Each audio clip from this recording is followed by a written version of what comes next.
ಅಂಗಡಿಗೆ ಕೆಲವರು ಏನು ವರ್ತಕರಲ್ಲ ಅವರನ್ನು ಹಿಡ್ಕೊಂಡು ಈಗ ಮಾಡ್ತಾ ಇದ್ದಾರೆ ಕೆಲವೊಂದು ಅಂತ ನಮಗೂ ಗಮನಕ್ಕೆ ಬಂದದ ಮತ್ತು ಅಂಥವ್ರಿಗೂ ಹೇಳೀವಿ.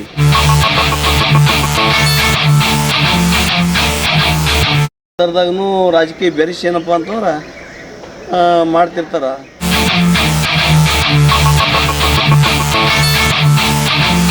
ತಕ್ಕ ಪಾಠ ಕಲಿಸಲಿಕ್ಕೆ ನಂಬ್ಯಾವುದು ಅಭ್ಯಂತರ ಇಲ್ಲ.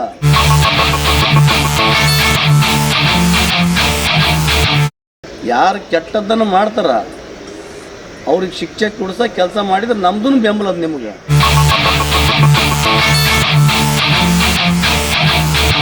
ಆಗ್ತಾಯಿದೆ ಅಂತಂದರೆ ನ್ಯಾಯಬೆಲೆ ಅಂಗಡಿಗಳಲ್ಲಿರ್ತಕ್ಕಂಥ ಬರೀ 3 ದಿನ ಮಾತ್ರ ತಂಬು ತಗೋತಾರೆ, 3 ದಿನ ಮಾತ್ರ ಅಕ್ಕಿ ಹಂಚ್ತಾರೆ.